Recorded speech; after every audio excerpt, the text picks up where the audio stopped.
They exchanged children.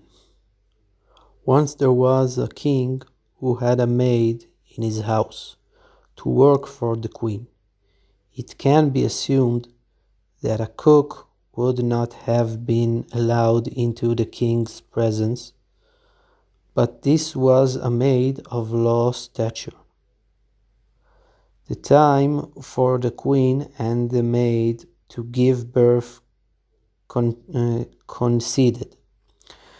The midwife went and switched the babies in order to see what would come of it and how the affair would turn out. She exchanged them, placing the child of the king next to the maid, and the child of the maid next to the queen. The two children began to grow. The son of the king, that is, the one who grew up as the king's child, for all thought he was the son of the king, ascended higher and higher until he became a great success. The son of the maid, that is, the true son of the king, who was being raised by the maid, grew up in the same house, and they learned together in one classroom. The true son of the king, who was called the son of the maid, was drawn to the graces of royalty, although he grew up in the care of the maid. On the other hand, the maid's son, who was known as the son of the king, was drawn to other manners, distinct from the manners of kingship. However, since he was being raised in the king's palace, he was obliged to behave in a kingly fashion, according to the way they were raising him. Then the midwife, being that women are light-headed, went and revealed the secret to a friend, and that friend to other friends, until the secret was passed on from one to another, as is the habit of people. Soon the whole world was murmuring about how the king's son had been exchanged. However, no one would talk about it openly, lest the king find out. Certainly, the king could not be allowed to know, for what could he do? There was no way to repair the damage, for the rumor could not be believed with certainty. Perhaps it was a lie. How could they be switched back again? It was clearly impossible for them to reveal this to the king, but the people gossiped with each other about it. But one day, someone revealed the secret to the purported son of the king. How people were saying that he had been switched. However, he continued, It is not for you to investigate this, for it would not be in accord with your honor. You must not investigate it at all. All the same, I informed you of this, because if a conspiracy were to develop against the monarchy, this would strengthen their position. They could say that they are adopting the maid's son as their king, that is, the real son of the king. Therefore, you need to think of how to get rid of him. All these are the words of the one who revealed the secret to the son of the maid, who was known as the son of the king. And the son of the king, note, as a rule, in every place where the son of the king is mentioned, it is referring to the one who is really the son of the maid, only that he grew up with the king and appeared to be his son, and so with the other. in every place the son of the maid is mentioned, the intent is the son of the king, who was raised by the maid, excepting the instances where the terms true son of the king or true son of the maid are used. In these cases, the meaning is to be taken on the simple level, started to make life very difficult for the father of the servant son, who was really his own father, and went out of his way to cause him pain all the time. He continually caused him trouble after trouble in order to force him and his son to leave. All the while that the king was still alive, the son was limited in his power, but nevertheless he caused much suffering for the other son's father. After the king grew old and died, the king's son took the throne. Then he caused more harm to the father of the other son, trouble after trouble. He did it stealthily, so that no one would know he was doing it. This would not be respected by the public, so he hid the matter. He caused him trouble all the time. The father understood that he was persecuting him because of the rumor. He told his son, who was really not his son, the whole story, and said that he had great mercy on him. Either way, if you are truly my son, then I certainly have much compassion for you. And if you are the true son of the king, then I certainly have even more compassion for you, for he wants to wipe you out completely. God forbid. Therefore, you must go far from here. This was very upsetting to him.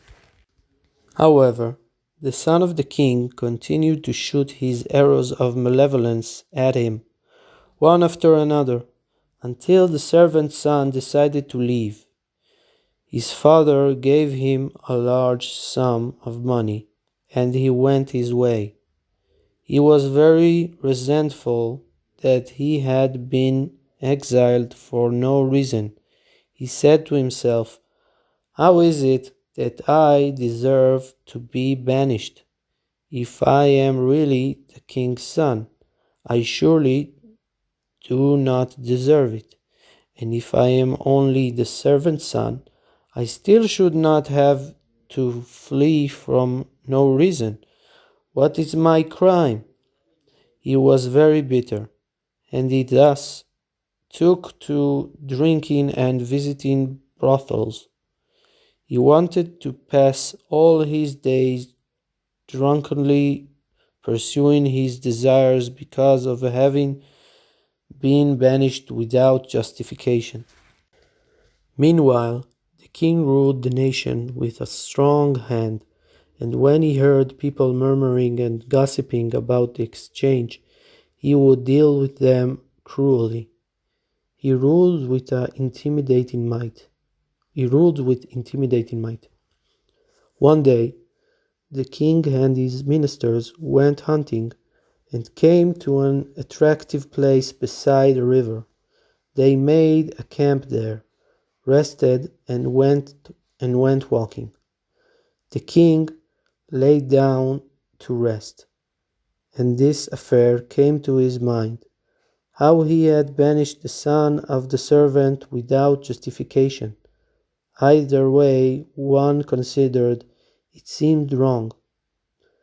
If he was really the son of the king, was it not enough that he was exchanged?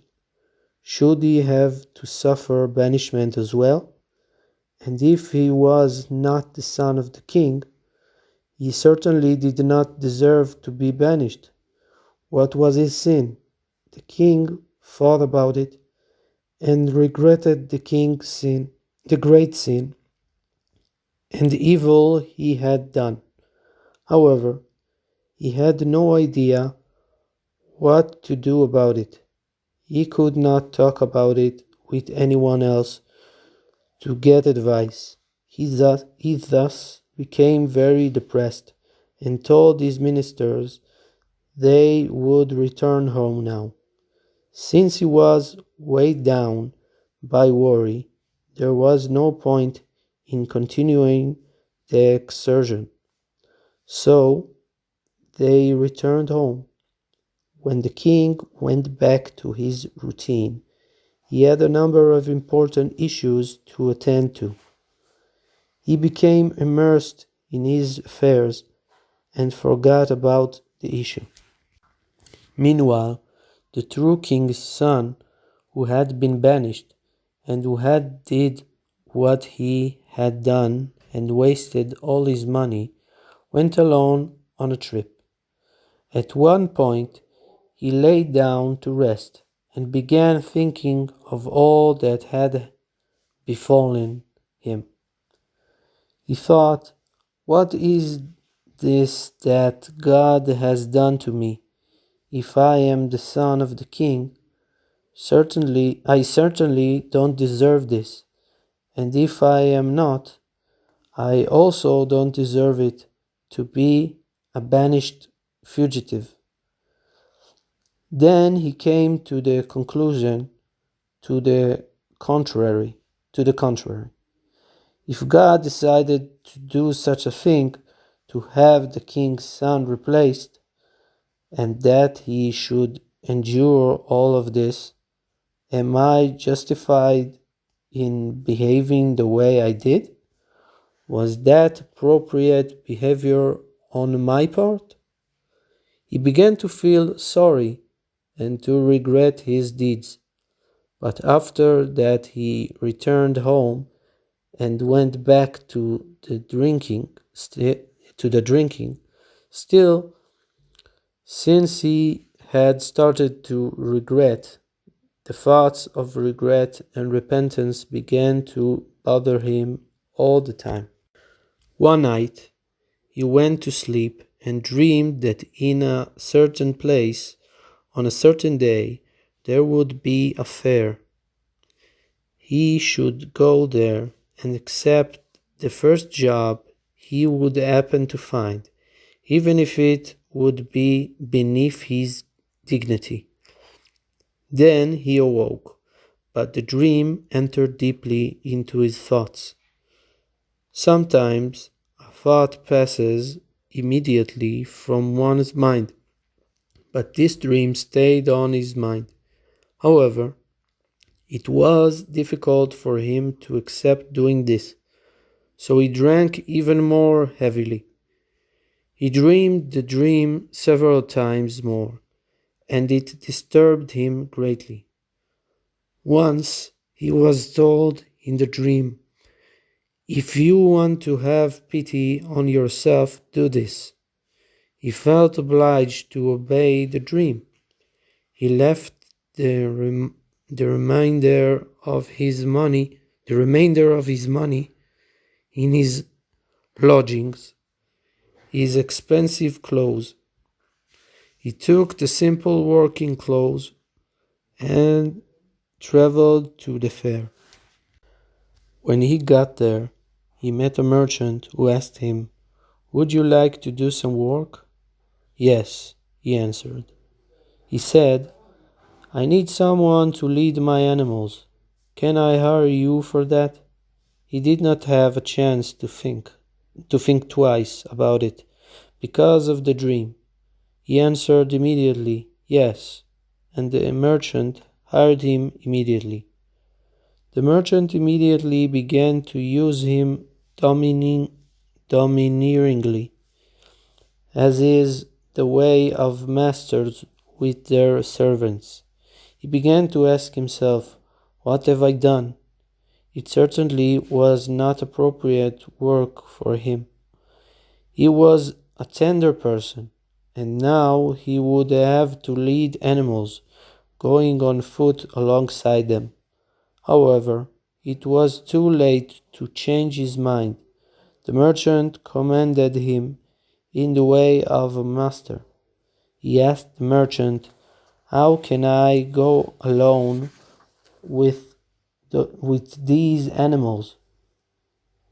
He answered, "There are other shepherds working for me. Go with them." He gave him several animals to lead, and he brought them outside of the city. There, the other shepherds who were leading animals gathered and began moving together. Leading the animals, the merchant sat on a horse and went with them. He treated them cruelly, and the son of our story was treated with particular cruelty.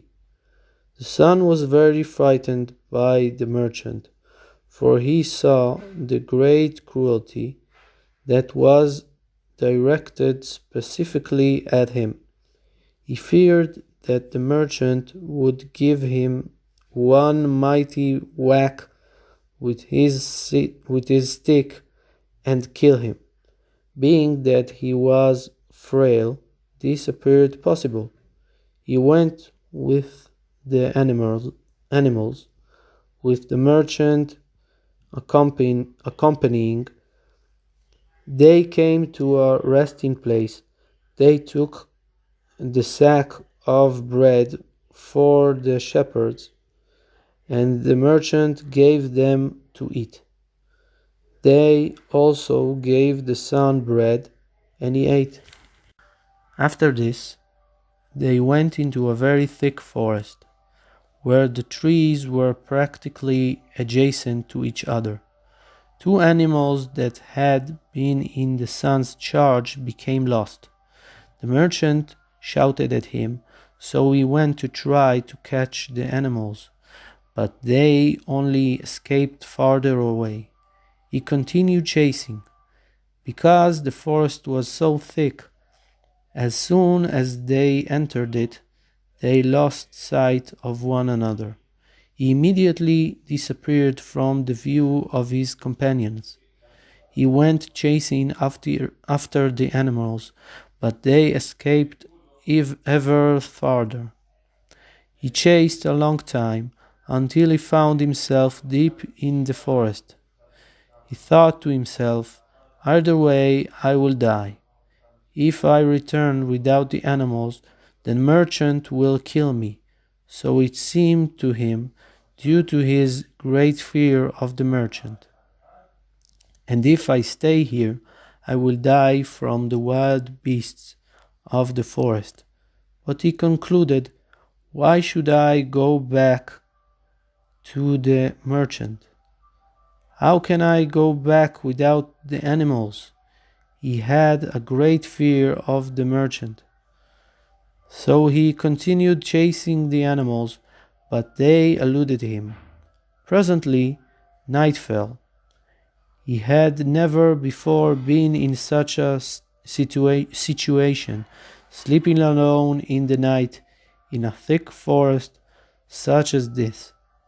He heard the animals howling, as was their nature. He decided to climb into a tree and sleep there, and he continued to hear the roaring of the animals. In the morning, he looked, and behold, the animals were standing next to him. He came down from the tree and went to catch them, and they escaped again. He followed them further, but they escaped further. Then the animals found some grass and stood still to graze and eat. He tried to catch them there, but they escaped again. He would chase, and they would escape. Repeatedly. Finally, he reached very deep into the forest, where there were wild animals that had no fear of humans, for it was far from civilization. Night came again, and he heard the howling of the animals, and he was terrified. He looked and saw a very great tree, and climbed up into it. When he ascended the tree, he saw a man sleeping there, and he was frightened. Nonetheless, it was comforting to him to have found another man. They asked each other, "Who are you, man? How did you come to be here?" But he did not want to tell the whole story, so he simply answered, "Because of the animals. I was shepherding animals, and two of them strayed here. That is how I came here." Then he asked the other man, "How did you come to be here?" He answered, I came here riding on a horse. I stopped to rest, and the horse went and strayed into the forest. I went chasing after him, and he escaped further, until I came here." So they joined together to be a team. They agreed that even if they were to reach a settlement, they would stay together as a team. They slept there next to each other and heard the fearsome roaring of the animals. Then immediately became day. They looked down and saw his animals standing there together with the other one's horse. They descended and began to chase them, this one after the animals and the other after the horse. The animals escaped farther, and the sun chased them as before. The horse also escaped, and the other man ran after it. Eventually they were separated and lost each other. In the midst of this, the son found a sack of bread. That is surely very important in a wilderness. He took the sack on his shoulder and went after the animals. In the course of this, he came upon a man and was stunned by what he saw. Nevertheless, he was comforted at having met another man. The man asked him, "How did you come to be here?" He responded by asking the same question, "How did you come to be here?" The man responded, "I, my father, and my grandfathers grew up here. But you, how did you come here?" People from civilization never come to this place. He was shocked at hearing this, for he understood that this was not a man at all. He said that his ancestors had been raised here, yet no man from civilization ever comes here. He understood that this was not a man at all. Nevertheless, the man did him no harm and was friendly toward him. Then the man asked him, "What are you doing here?" He answered that he was chasing after the animals. The man then said, "Give up chasing after sins. Those are not animals at all, only your own sins that are leading you on. Enough! You have already suffered your punishment. Now cease chasing them any more. Come with me, and come to something that will give you satisfaction." He went with him. He was frightened of speaking or asking him questions, for such a man could open his mouth and swallow him. He understood that this was not a man at all, but he went after him. In the course of this, he met his friend who had been chasing after the horse. As soon as he saw him, he signaled to him, pointing at the other man. "This is not a man at all. Don't get involved with him, for he is not a man at all." He went to his friend and whispered all this in his ear. Then his friend looked at him and noticed the sack of bread he was carrying on his back. He started to beg him, "Brother, I haven't eaten for several days. Give me bread." He answered him, "Here in the wilderness nothing has currency. My life comes first, and I need the bread for myself." But he started to beg and plead with him, saying, "I'll give you all that I have." But no gift or favor is worth bread in the wilderness. The other said, "What can you give me? What could you give in place of bread in the wilderness?" The man with the horse answered, "I'll give you myself. I'll sell myself to you for the bread." The man with the animals considered to himself, "If I can buy a man, it is worth giving him the bread." He thus bought him as a permanent slave.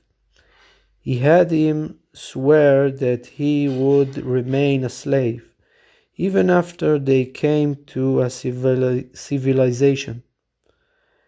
He gave him bread, that is, they would eat together from the sack until it was finished. Together they followed the man of the forest. The slave went behind the man with the animals. Having a slave made things a bit easier for him. When he needed to lift something heavy, or needed some other type of help, he would command the slave to lift it and do his will. They went together after the man of the forest. Then they came to a place of spiders and snakes, and he was very afraid. Out of his fear, he asked the man of the forest, "How will we pass through this?" He answered him, I have an even harder question. How will you reach my house?" With that, he showed him his house, which was suspended in air. "How will you come into my house?" They went on with the man of the forest, and he brought them over safely. He brought them into his house and gave them to eat and drink. Then he left them there. Now this man, the true son of the king, who was also the man with the animals, used his slave for everything he needed. The slave was very resentful. For an hour when he had needed some bread to eat, he had become a slave. But now they had all they needed to eat. For the sake of 1 hour, he had become a permanent slave. He sighed and groaned. "How did I come to such a state, to be a slave?" The king's son, who was now his master, asked him, "What status did you have before, that you sigh so at being a slave now?" So he told him now he had been a king, how they had murmured about him that he was exchanged, etc. This man with the horse was in fact the son of the maid, who had acted as king and banished his friend. How once it had occurred to him that he had not acted justly, how he regretted it, etc. And he was constantly plagued by regret at what he had done, the great evil he had committed against his friend. One time he dreamed that his rectification would be to give up the kingdom and go where his whim would lead him, and that through this his sin would be atoned. He did not want to do it, but the dreams kept haunting him, pushing him to do it, until he decided he would. He abandoned the kingdom and went where the road took him, until he came here, and now he had become a slave. The other listened to all this and remained quiet. He said to himself, "I'll wait and see how I should deal with this one." In the evening, the man of the forest came and gave them to eat and drink. They slept there. In the morning they heard the sound of the great laughter that shook and rocked all the trees. The slave tempted his master to ask the man of the forest to explain this. So he asked him, "What is this roaring sound of laughter that comes just before dawn?" He answered, "That is the sound of the day laughing at the night." The night asked the dawn, Why is it that when you come I have no name?" Then the day laughs and lets out an enormous bellow, and then it becomes day. That is the sound of laughter you hear. It was amazing to him. It is a wonder that the day laughs at the night. In the morning, the man of the forest returned and then left again. They ate and drank there. At night, they heard the voice of the wild beasts, all roaring and howling with their various voices, each one with its unique character. The lion roared, the panther howled in a different voice, and the birds all chirped and twittered with their voices. All of them called out with a different voice. At first the men were shocked and did not listen attentively due to their fear. But afterwards they turned their ears and heard that it was a very wondrous voice of song and melody, a sublime delight to hear. All of the delights of the world were as nothing, insignificant and meaningless in comparison with the awesome delight of this melody. They agreed to stay there, for they had enough to eat and drink, and they could enjoy this sublime delight, next to which all other delights were as nothing. The slave again urged his master to ask the man of the forest to explain this melody. He answered, "This is the matter of the garment the sun made for the moon." All the beasts of the forest concurred, being that the moon does does them a great favor, for them their main rule is at night, and the moon shines for them. They agreed to sing a new song in honor of the moon, who accepted the garment from the sun. And that is the melody you hear. When they heard that it was a melody, they paid attention more closely and perceived that it was a very awesome and sweet melody. Then the man of the forest said to them, "This is such a novelty to you? I have in my possession an instrument that was passed down to me from my fathers, who received it from their fathers' fathers. It is made from leaves and colors, such that when one lays the instrument upon some beast or bird, it immediately starts to sing this melody." After this, the laughing sound was heard again, and it became day. The man of the forest left, and the man who was the true son of the king started searching for the instrument.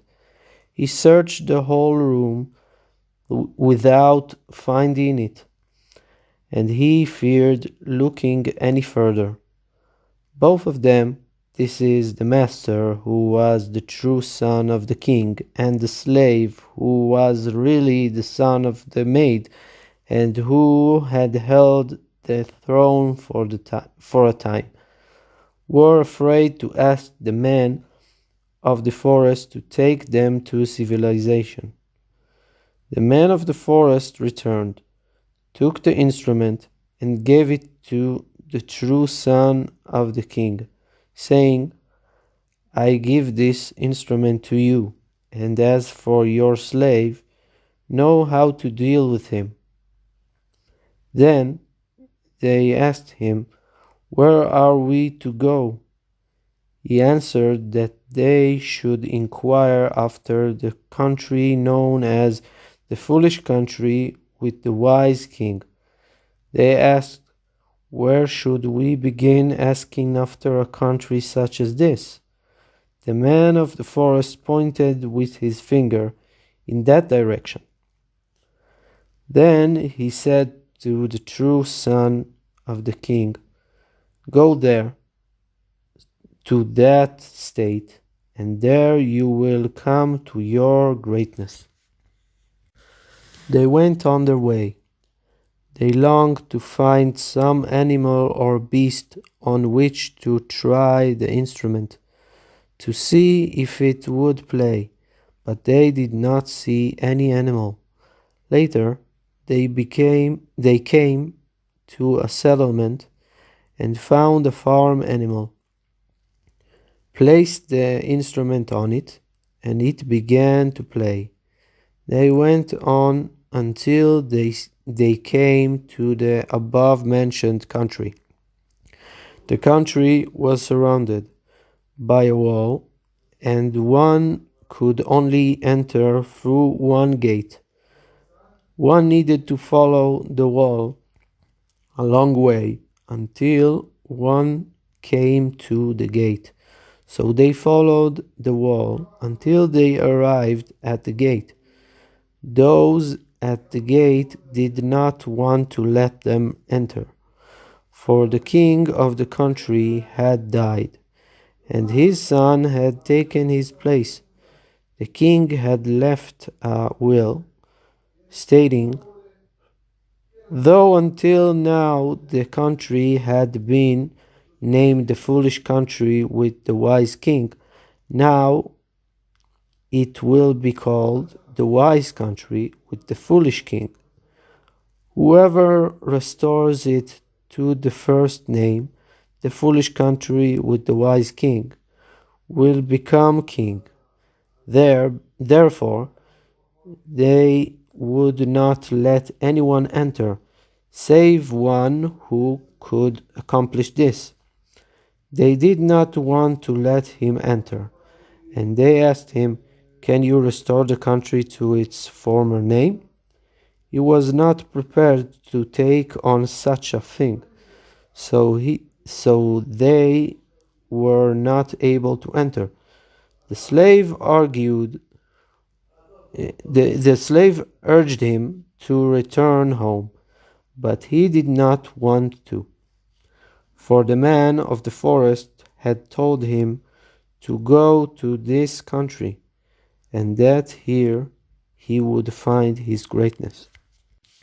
In the course of this, another man came riding on a horse, and also wanted to enter. They also did not let him enter, for the same reason.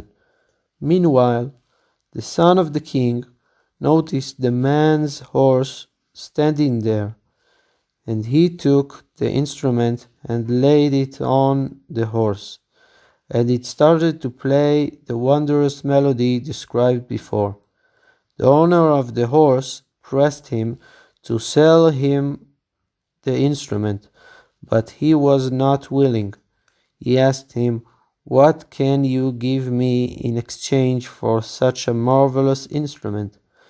The other asked him in return, "What can you accomplish with the instrument? You can only perform a concert and earn a dinar. But I know something that is better than your instrument. I know something that I inherited from my ancestors that can enable one to understand one thing from another, so that when someone makes a statement, it is possible through this tradition I have to understand one thing from another. Until now, I had not revealed this to any other man, but I will teach this to you, if you give me the instrument." The son of the king considered it, and saw that it was truly a remarkable thing to understand one thing from another. He gave the man his instrument, and the man taught him how to understand one thing from another. Then the son of the king, after having learned to understand one thing from another, went back to the gate of the country. He saw that he really could accept the challenge to return the country to its first name, for he had become able to understand one thing from another. He saw that it was possible, though he still did not know how he would do this. And he had become able to understand one thing from another, and he saw that it was possible. He decided to demand that they let him enter, and he would take this on. What could he lose? He told the guards, who had not let anyone enter, to let him in, and he would accept the challenge, so they let him in. They informed the ministers of the country that there was now a man willing to try to restore the country to its original name. They brought him to the ministers, and the ministers said to him, we are not foolish. Heaven forbid. It is only that the former king had been amazingly wise, and compared to him we were all as fools. That is why it was called the foolish country with the wise king. Then the king died, leaving his son in his place. He is also wise, but compared to us, he is not wise at all. Therefore, the country now has the opposite name, the wise country with the foolish king. And the king left a will, saying that he who was wise enough to restore the country to its former name would become king.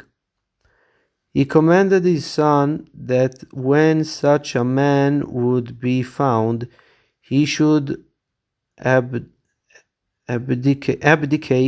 the throne, and that man would become king.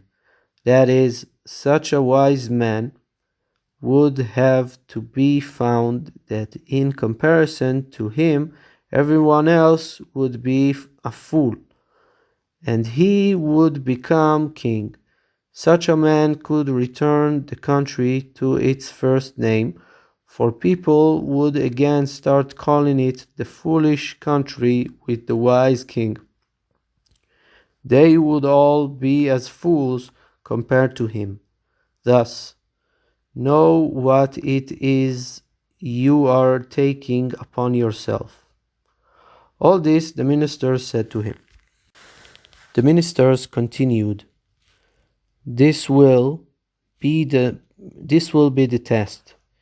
If you are such a wise man, there is a garden from the days of the previous king, who had been very great in wisdom.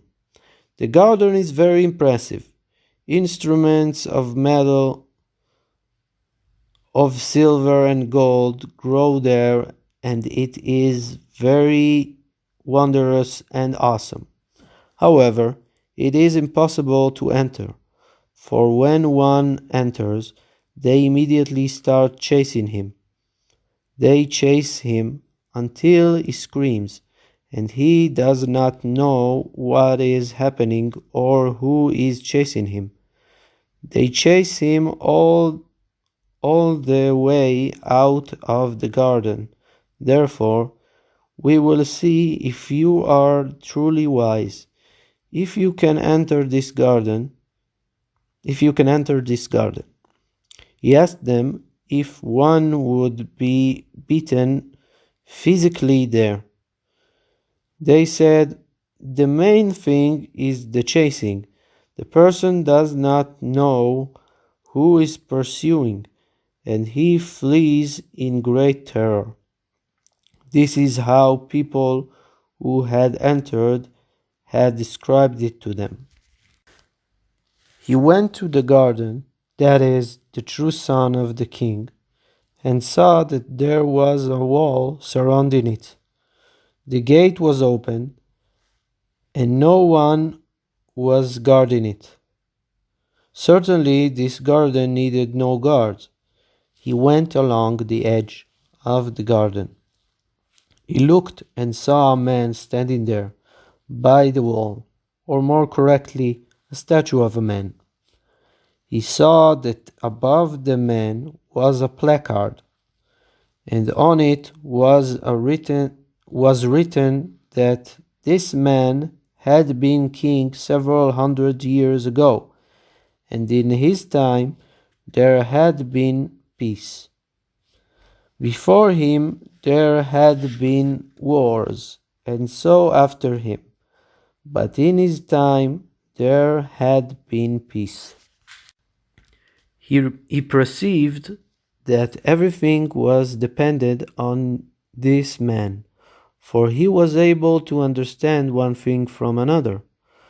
When one entered the garden and they began chasing him, one did not need to flee at all, only to stand by this man, and he would be saved. More than this, if they took this man and placed him inside the garden, everyone would be able to enter it in peace. The true son of the king understood all this because of his ability to know one thing from another. He went and entered the garden, and as soon as they started chasing him, he went and stood by the man that stood just outside the garden, and through this left in peace, without any harm. Others who had entered the garden and had been chased would flee in very great terror, emerging beaten and hurt. But he emerged in peace and serenity, by having stood by the statue. The ministers saw in disbelief that he had come out in peace. The true son of the king commanded that the statue be placed inside the garden. They did this, and then all the ministers were able to go through the garden, entering and living in peace, without any harm. The ministers said to him, "Even though you accomplished this, it is still not fitting to give you the kingdom on the basis of 1 feet. We will give you one more test. There is the throne of the former king, and it is very high. Next to the throne are wood carvings of all sorts of birds and beasts, and before the throne stands a bed. By the bed stands a table, and on the table stands a lamp. From the throne extend roads, and the roads are lined by walls. These roads extend from the throne in every direction. No man understands the meaning of the throne and the roads. On one of the roads, after having stretched out some distance, stands a lion of gold. If a man comes near it, it swallows him. Beyond this lion, the road stretches farther. So with the other roads extending from the throne, on the second road, after it has extended from the throne some distance, stands another type of animal. For example, a metal tiger. It is also impossible to come close to it. And so with the other roads. These roads extend and spread out across the whole country. No man understands the matter of the throne with all these items near it, and the roads leading from it. Therefore, you will be tested in this, if you can understand the matter of the throne and the other elements surrounding it. They showed him the throne, and he saw that it was very high, etc. He went and looked at the throne, and realized that this throne was made from the wood of the instrument, the one that the man of the forest had given him. He looked carefully and saw that at the top of the throne a rose was missing, and that if the missing rose were returned to its place, the throne would have the power of the instrument that had the power to play when it was laid upon some animal. He looked further and saw that this rose that was missing from the top of the throne was laying at the bottom of the throne. It was needed only to lift up the flower and place it above, and then the throne would have the power of the instrument. The former king had done everything cleverly, in such a way that no one would understand the matter, until a master of wisdom would come who would understand and who would be able to switch and arrange everything in its proper order. He saw that the position of the bed, needed to be shifted slightly, that the table needed to be fixed slightly, and its position changed slightly, and that the lamp's position needed to be slightly shifted. Also, the birds and the beasts needed their position shifted slightly, to take a bird from that place and to put it in this place. Similarly, with everything, the king had done everything with cleverness and wisdom, such that no one would understand until the wise man would come and discover the correct arrangement.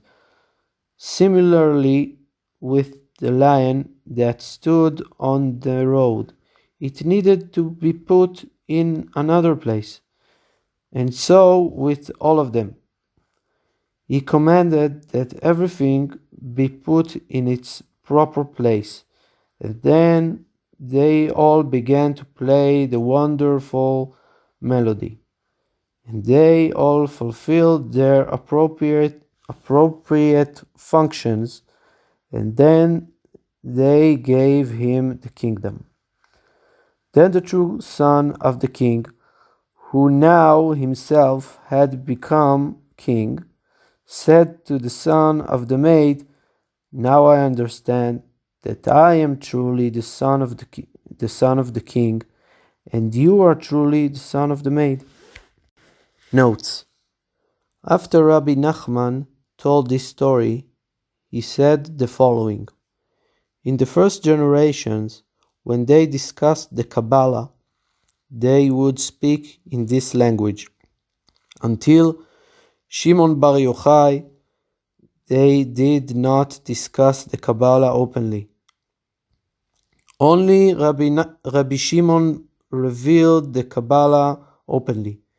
Before that, when the students discussed the Kabbalah, they would speak in this language. When they laid the ark on the cattle, they began to sing. Understand this. The renewal of the moon, when it accepts new ideas from the sun, is the concept of bringing the ark of the covenant to Beit Shemesh. Shmuel 1:6. Then all the creatures carrying the throne sing out a new song, an aspect of sing to the Lord a new song. Psalms 96. And that is the song that the cattle of Bashan sang. That is the concept of bed and table and chair and lamp, which are the repair of the divine presence. And this is the concept of the garden. For Adam was banished from the garden, but Shabbat protects him, as it is brought. See Zohar, Exodus 138. Shabbat is the concept of the king that peace is his. A reference to King Solomon hinted at by the statue next to the garden, the king in whose days there was peace.